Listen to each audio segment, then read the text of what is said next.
Well, I just realized this when you said it. Our next story is actually, you mentioned the trash on the American River. So let's just segue right into it. Okay, next story. Despite maxed out levels of E. coli on the American River, officials won't close the beaches, which, it's kind of sad. So this has been happening for 3 years now, and quite frankly, I'm of the opinion that we should shine a light on it, because we just got done with Memorial Day weekend, and the beaches in downtown Sacramento along the American River were packed, and there were people swimming, and there's people that not a lot of people like tube through there, but there are swimmers on those beaches. There are people fishing.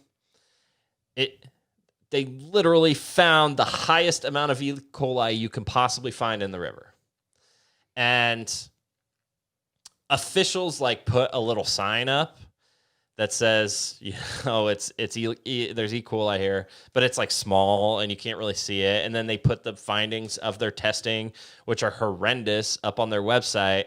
But if you go by, to Scornia Beach, it's packed. So it's not a question. The officials refuse to point a finger at the problem. They say it could be Canadian geese droppings. If that were the case, it would be all over. There'd be a lot more Canadian geese. Well, I guess Canadian geese poop a lot. Yeah, I know, but I don't see it. You'd think you'd see a substantial amount of them in that area, and I don't see a substantial amount of them in that area. I see a lot of homeless people and a lot of people that are partying and probably doing things they shouldn't.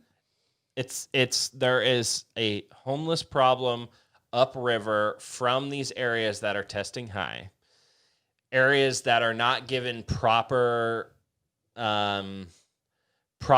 places to put their waste. Let me put it that way. Sanitation. And officials finally put stuff out because of the coronavirus. Right.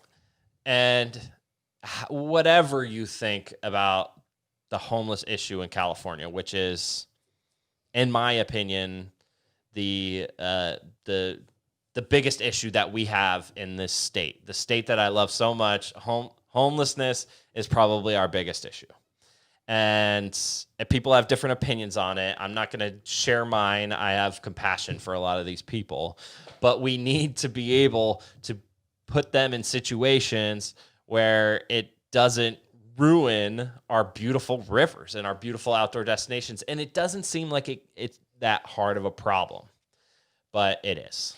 Well, what's fascinating to me is they're doing a study on the DNA.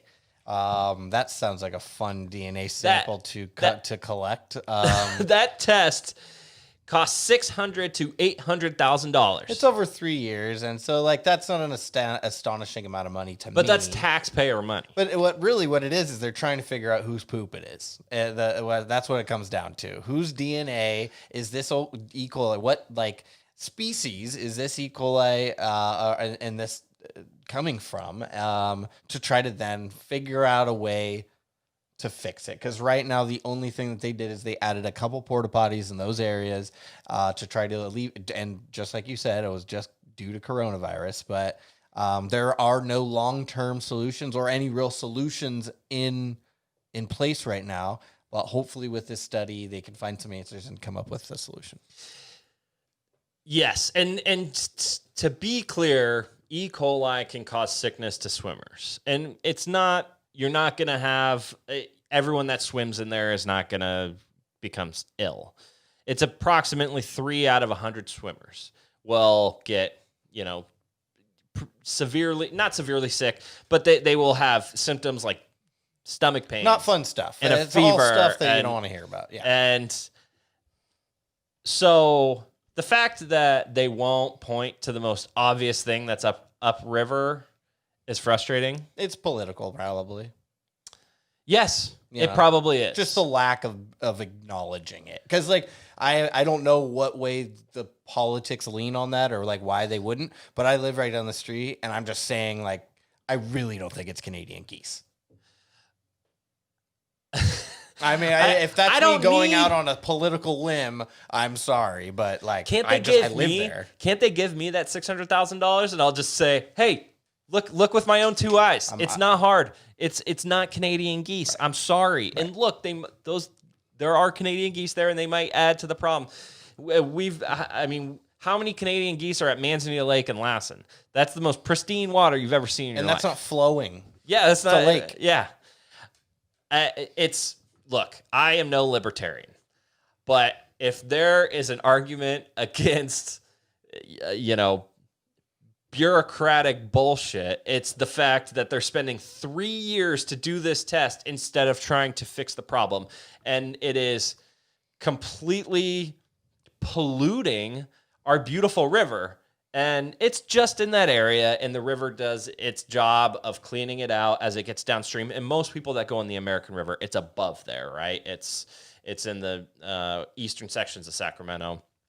But it frustrates the hell out of me because it seems like there's a pretty simple, maybe not simple, but there is a solution. And the fact that we're not jumping at that solution is very frustrating. I think acknowledging the problem is the first step. Yeah, acknowledging you have a problem is the first.